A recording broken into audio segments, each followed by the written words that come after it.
but we found friends and opportunities for spiritual growth and justice work here.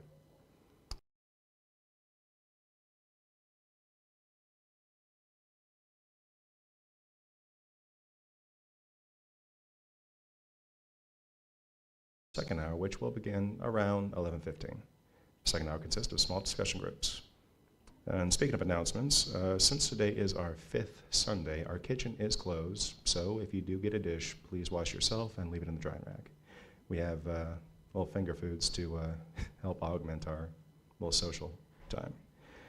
Our Committee on Ministry, including Jane Park, Anna Dawson, and Joshua Ashley, is collecting in ideas for a congressional covenant, as you can see in a little insert in our order of service today. And they're looking for your input. The insert in your order of service has all the info about the process, and you're invited to jot down your thoughts and leave the form with our Community of Ministry member in the back of the sanctuary, or in the back of the sanctuary. Our grounds cleanup is going to be on April 18th from 8:30 to 11, give or take, with a rain date of April 25th. So bring your family, bring some tools, and we can help beautify the grounds. And we are looking for second hour volunteers, so if you'd like to run a cool little service for our second hour, please reach out to Trudy Griffin at lostgriffin@yahoo.com, or you can also see it in your order of service. And pending any further announcements, the prelude will prepare for our service.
Daniel will light our chalice today.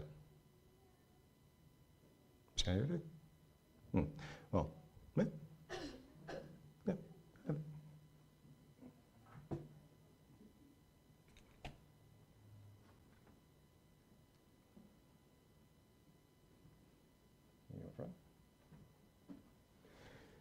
In the words of Sidney Trelaz, amidst the swirl of life's challenges, fears, and even moments of crisis, I make time to gaze into the sky night to see the vastness there, and to remember that this moment in time is but a flicker, not an inconsequential flicker, for what I do and think now does matter. My work, though, is to let. It's over here. The debris of the world passes by while I anchor myself to what I know is true. Love, kindness, compassion, and caring for this precious life, this precious planet, and all that calls this place home. This is my North Star, with love as my guide. How can I possibly go wrong? Our opening hymn for today is number 262 in our gray hymnal, Hosanna in the Highest.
for the time of all ages. Joshua was kind enough to offer to speak for me because my voice is still a little hoarse.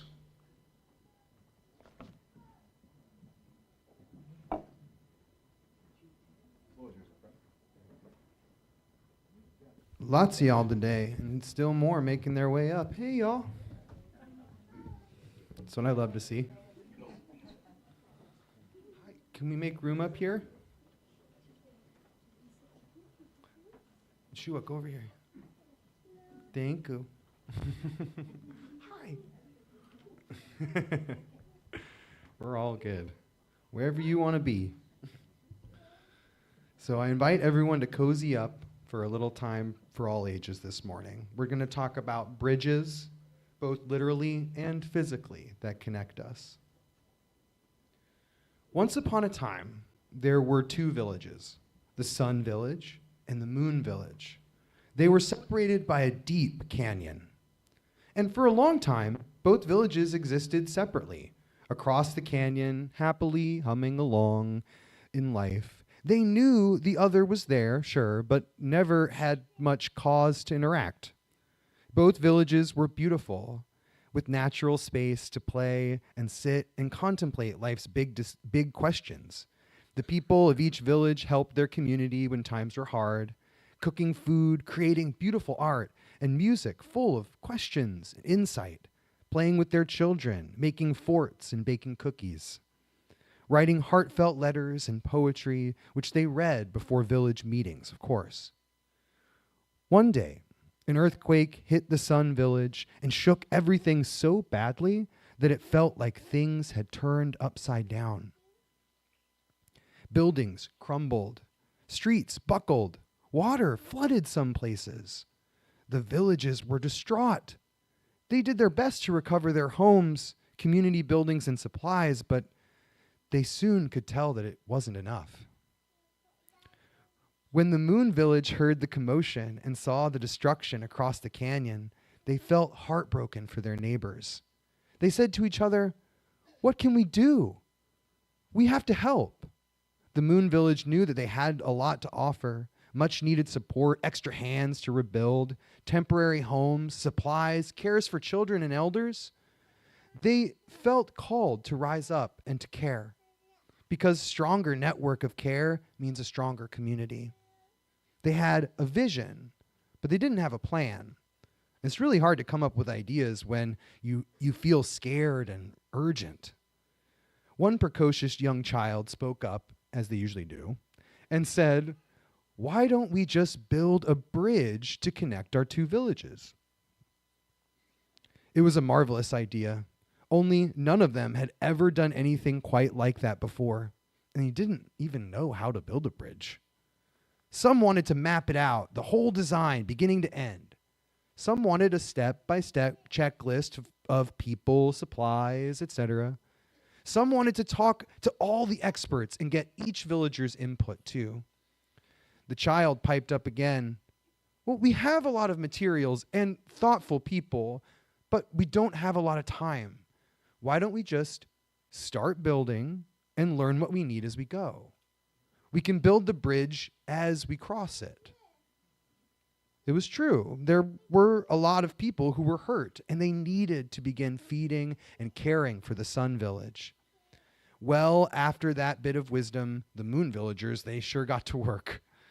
Each Moon Villager contributed. They shared their wood, cables, some brought their tools, some were able to stay for days at a time, others focused on teaching the proper building techniques. Even away from the bridge, the villagers collected relief supplies for their neighbors, and some contributed funds to buy spare parts and supplies. It was a sustained effort, and each had time and something to give. And as the bridge began to come together, it wasn't always pretty. They'd try something, and maybe it didn't work. A piece didn't quite fit. And that was tough. But the builders made sure to move back and try again. Sometimes no one knew exactly what to do next, which is such an uncomfortable feeling. Over time, though, they trusted themselves and each other enough to learn along the way. Finally, the bridge was complete, and everyone was able to cross over to both villages and share resources and support. Suddenly, they found themselves joined together, soaking up all the differences between the sun and moon villages. New foods, new fabrics, new music, new ways of seeing the world. Each was so grateful for the gift of witnessing their neighbor's culture, and they were grateful to see what values they shared. A deep love and connection, a caring for their families and communities. In time, the Sun Village was rebuilt, and their villagers returned home. But they always remained connected by that bridge. Things sometimes went wrong with it. A board would snap, bundles of supplies would fall, and each time they got together, figured it out, what kind of repair was needed, and they just got to work. The bridge has lasted generations. The villagers are fond of the story of its building, too. Often they face tough situations with many possible paths forward, potential pitfalls. Instead of getting stuck in the overwhelm, they think about their bridge, and they gently remind each other, we can do this. Remember, we can build the bridge as we cross it. Thank y'all.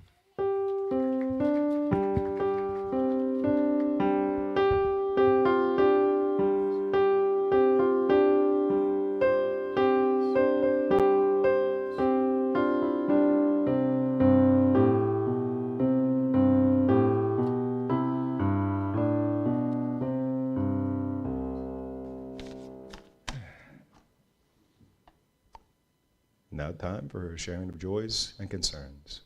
You're invited to briefly share events of your life so that we may support and celebrate or comfort you in this time of need. Please don't share anyone's personal information unless they gave you permission.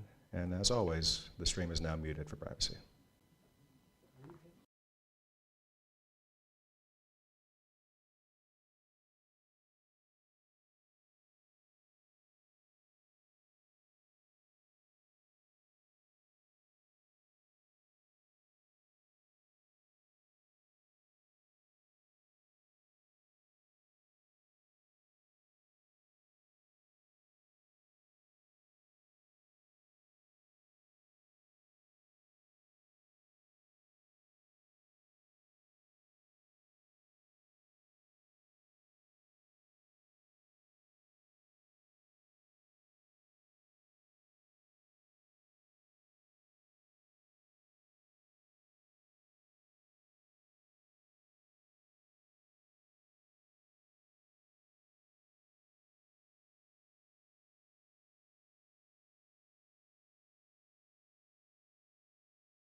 After our song of dedication, greeters will take up the offering.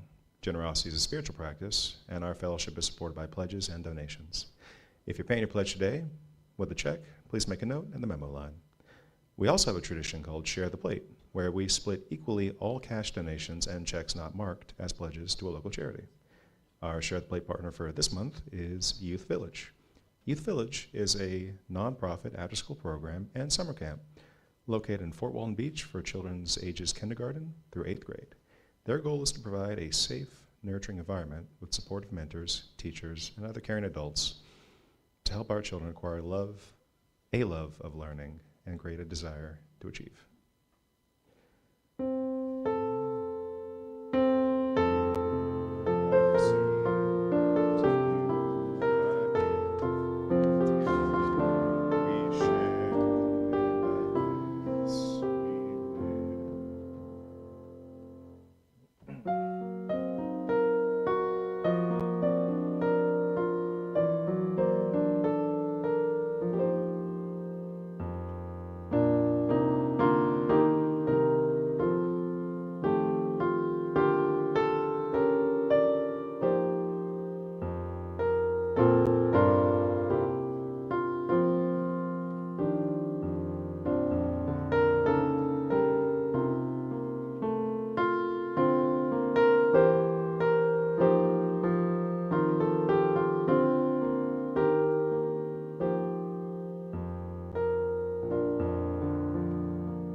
And now Reverend Kathy will be joining us by video to give us our meditation, followed by our service.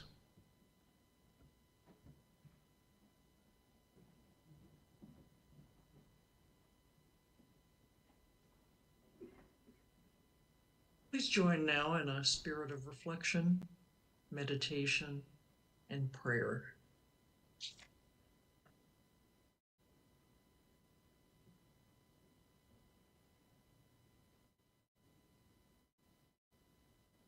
Spirit of life, teach our hearts healing words. Show us the words that help rather than harm. Instruct us in the verbs that bring energy, the nouns that point to what is real, the adjectives that describe subtleties.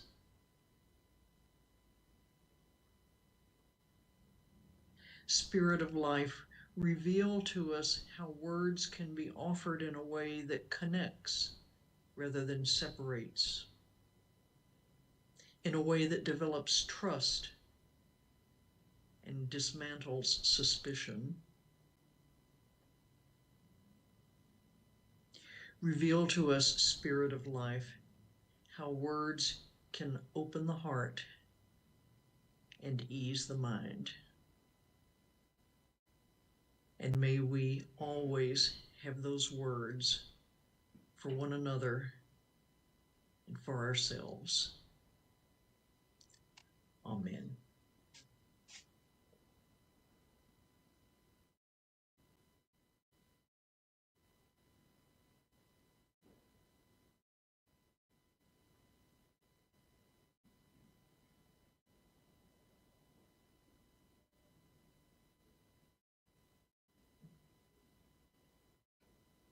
I begin with a poem by an Israeli poet, Yehuda Amichai.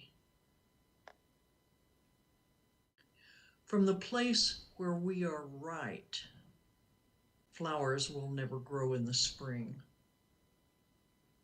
The place where we are right is hard and trampled like a yard. But doubts and loves dig up the world like a mole, like a plow.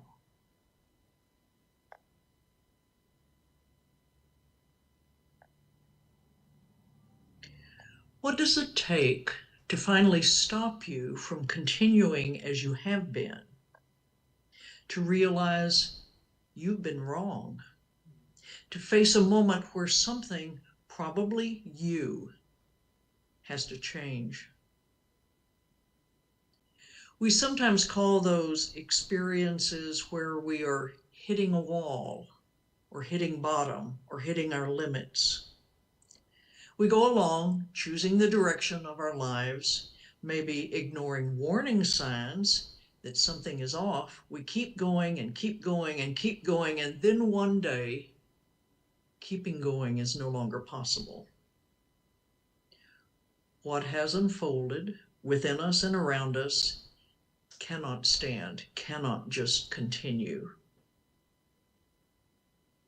Collectively, such a moment came across our country most recently when seeing the brutal treatment ICE agents were handing out to immigrants and children and bystanders and protesters alike finally became so terrible that we said no more. We could no longer just watch and turn aside and shrug and complain to those who already agreed with us. The wrong had become too great to bear. For us individually, such a moment comes when a relationship ends because too much is wrong, or trust is broken beyond repair, or when a career path puts us in a morally compromising position and we have to refuse to go along, or when someone we love tells us we're no longer the person they thought we were. Things get too wrong to endure. Our culture encourages us never to be wrong. And if we are wrong, we certainly should not admit it. Perfectionism is a high value, pursued at high cost, and anything less than perfect is condemned. Even when our behavior or our circumstances are too obviously wrong for us to pretend otherwise, so that we have to admit we've been wrong, we still find ways to tiptoe around such an admission. We make excuses. We keep insisting we are actually right. We change the subject. We point fingers of blame elsewhere. To be absolutely, incontrovertibly wrong is unthinkable. A moment from which, so we are told, one never recovers. Yet for all our insistence on being right no matter what, as Amicai's poem notes, from the place where we are right, flowers will never grow. Because being right means nothing changes and new life never comes.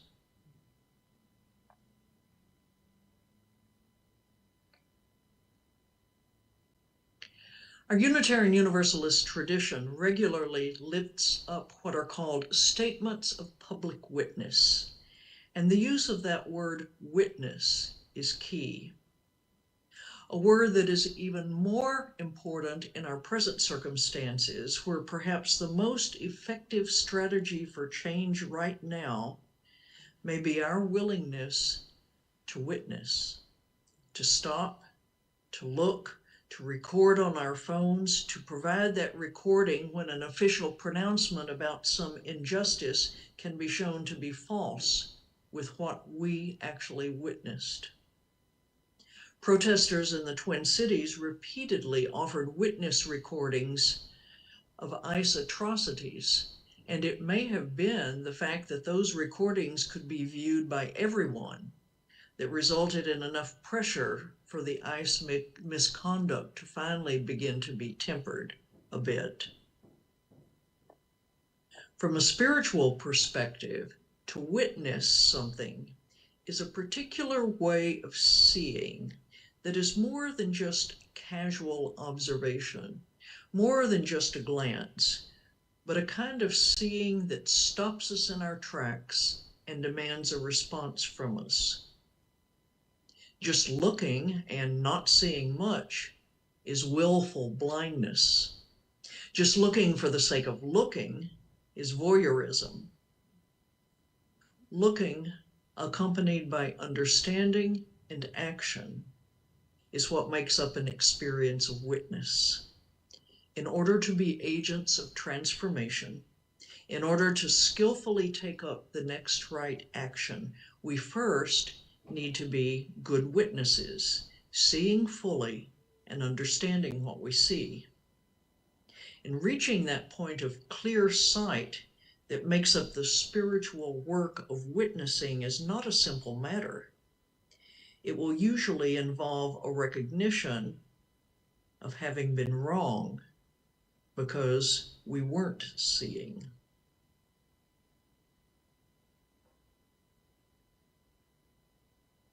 Many spiritual traditions offer teaching about witnessing, often presented in the form of stories involving blindness and restored vision, or images of being in shadows and stepping into full sunlight. It seems we do not come into the world naturally able to witness, to see accurately, which may be why one of the most frequently repeated urgings of parents with young children is the urging to look over there, look, see that. Then later, as though in anticipation of how witnessing could create challenges for a child, we start teaching our children not to see, insist that gazing too long constitutes staring, and staring is rude. So we learn how to see selectively, more and more influenced by our own subjective experiences and by cultural norms, seeing less and less of what is around us, seeing in ways that reinforce what we already know and believe, not seeing what might upend our expectations, even shatter our world. Churches of all kinds combine seeing right with knowing what is right and true, and accompany this perspective with a variety of denunciations of how terrible it is not to see right, to not have the truth. A tradition that teaches its followers to make acts of confession makes clear that one does know the truth, but either disregards it or misunderstands it, and as a consequence engages in wrong actions. And then once clear seeing and understanding returns, a pivot from wrongness back onto the right path can unfold. Our own Unitarian Universalist tradition has long danced around this dynamic.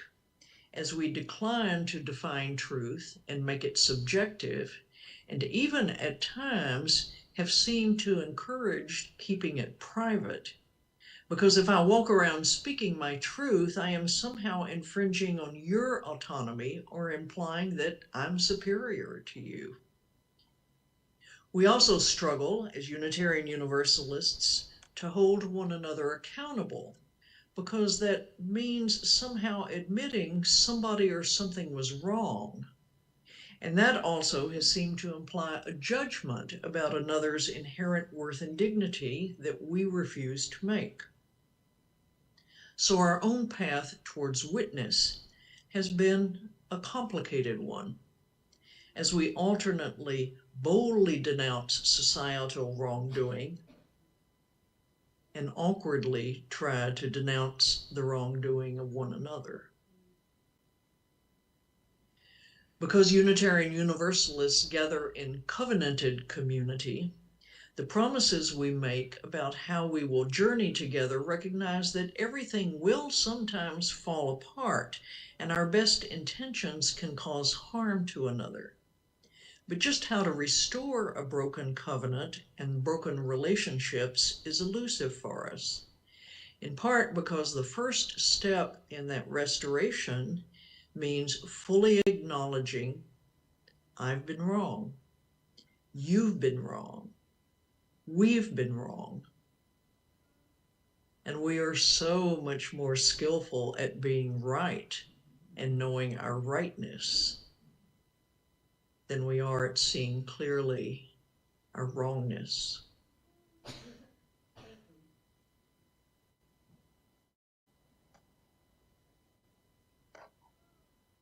Today marks Palm Sunday in the Christian calendar, the beginning of Holy Week. This is a day when triumph is in the air. All the elements of the story of Jesus' entry into Jerusalem riding a donkey, while crowds shout Hosanna and spread palm branches before him, all those elements are intended to emphasize what a glorious moment this day is. It seems likely that Jesus himself chose how this was staged so that key symbols would be in play, symbols to telegraph the message that he was the Messiah, the long-awaited leader who would set things right, lead an overthrow of the dominant oppressive culture, bring marginalized people into the center, and end inequity and establish a rule of peace and justice. The response of the crowd on Palm Sunday suggests that they got Jesus' message loud and clear and responded with the sort of greeting the Messiah would deserve. Yet everything goes downhill after this day, so that by week's end, this celebrated individual, this Savior, this Messiah, this promised one, is universally hated and executed. So what was going on with that triumphant entry, and how could passions turn so quickly and completely? How can people see any one of us with a particular identity one day, or see any sequence of events with a particular import one day, and in short order completely reverse judgment? Jesus's triumphant entry became nothing more than a manipulative bid for undeserved power, something he did to play with the emotions of the people. The same story that early in the week was a story of joy was told a few days later. Same events, same cast of characters, so no dispute about what happened or who did what or who said what.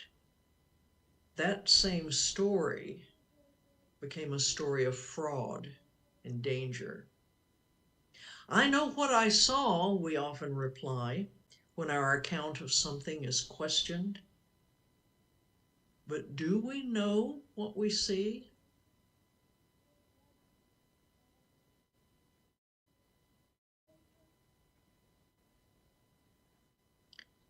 In my own personal anti-racist work, I've spent time reviewing experiences of racial differences over the course of my life journey.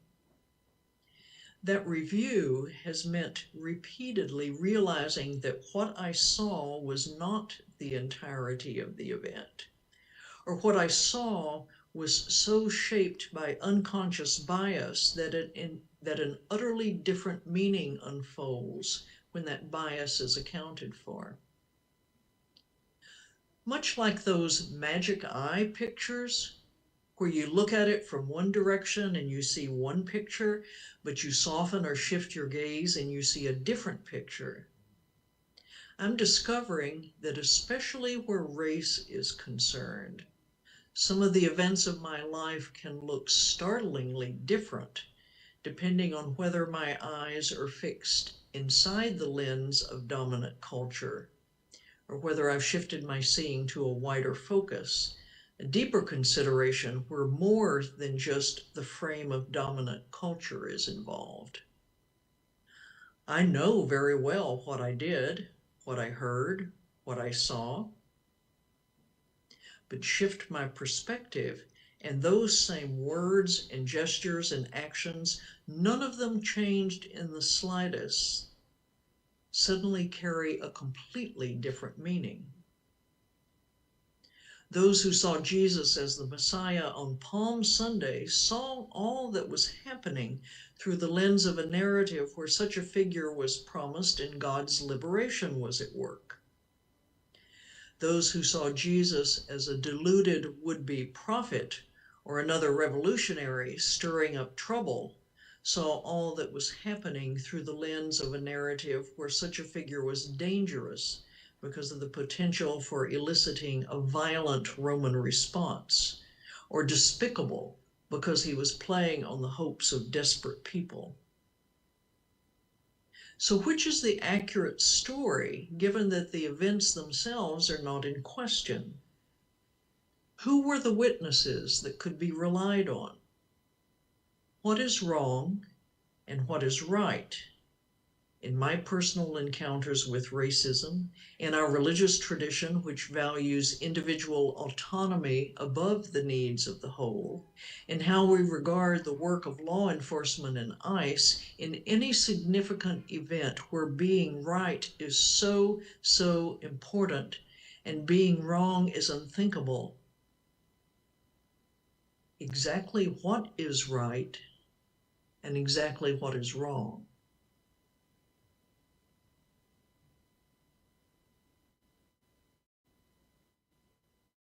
And of course, all of us are wrong at times, often terribly wrong. And we bear the scars to show it on our bodies, on our hearts, even across our souls. Our fellowship community here, the wider community all around us, our Unitarian Universalist tradition, all the elements that make up our lives have been wrong at times, despite earnest efforts to avoid wrong and only do right. An old-fashioned concept in some spiritual traditions that mostly doesn't show up anymore, but is still kind of around in the Southern Bible Belt, which is where I came across it, is the concept of conviction. In a spiritual sense, conviction is an awareness of being wrong, an awareness that comes with a deep sense of guilt. Conviction is distinguished from condemnation because it is not accompanied by harsh judgment or feelings of shame. Rather, to be convicted, which is how the expression usually comes up as a person says, I feel convicted. To be convicted comes with an understanding that change is necessary and a confidence that change can happen. Conviction, in this sense, is also attributed to the mysterious workings of the Spirit, which enables a person to see clearly how they've been wrong, and also able to see clearly what the way forward would be. As the narrative of Holy Week unfolds, instances of conviction begin to appear, with witnesses realizing they've been wrong in what they concluded about the prophet Jesus, that like a shift in a magic eye picture, they've not seen accurately, and there is more going on than they first realized. Much of our anti-racist work, much of the work we do to understand and put aside unconscious biases, if we do that work open-heartedly, again and again, we will be brought to experiences of conviction, where we see what we did not see at first, where the fuller picture emerges, and we understand just how wrong we have been so long as our seeing was limited to seeing through the window of a dominant culture that centers the experiences of a white, straight, neuronormative majority always.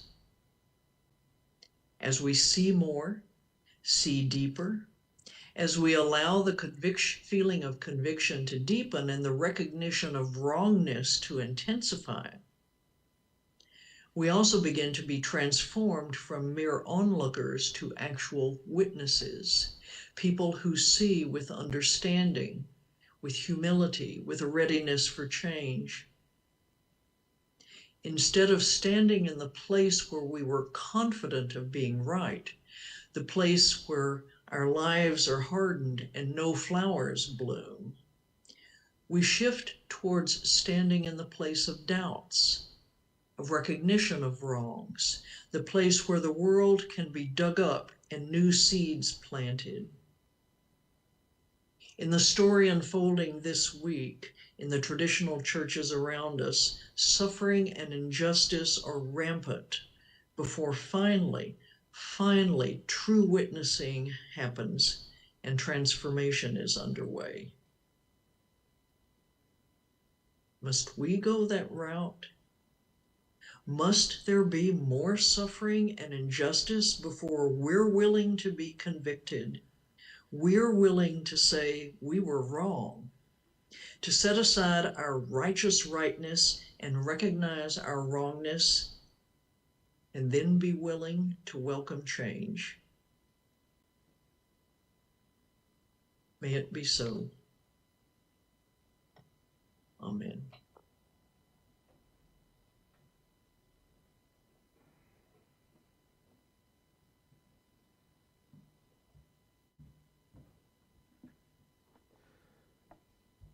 Our closing hymn for today is number 1008. That is When Our Heart is in a Holy Place, one of our favorites.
In the words of Eric Walker Wengstrom, if you are who you were, and if the person next to you is who they were, if none of us has changed since the day we came in here, then we failed.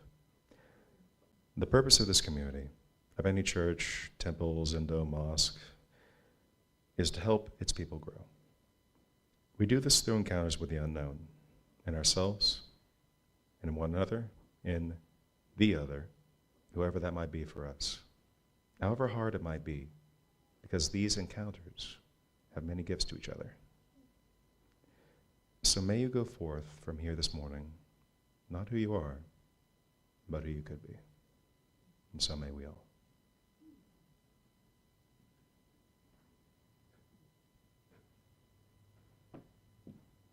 Please remain seated for the postlude, and then join us Well, I back. wish all of you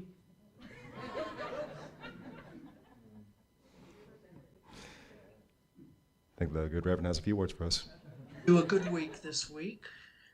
It's the week leading up to Easter. I hope there will be some celebrations for you around this holiday. I look forward to being with you via recording again next Sunday. The closing words are by Emily Richards. Our work has just begun, the work of holding one another and holding this community in love. The work of trusting that we actually are on the right path. The work of believing that what connects us is stronger than what separates us. The work of engaging in what makes us whole. The work of letting go what no longer serves. The work of a beloved community of which we are all a part, a place where we are welcomed, respected, valued, cherished, a place where we belong this day and always. Shalom, salam, namaste, blessed be.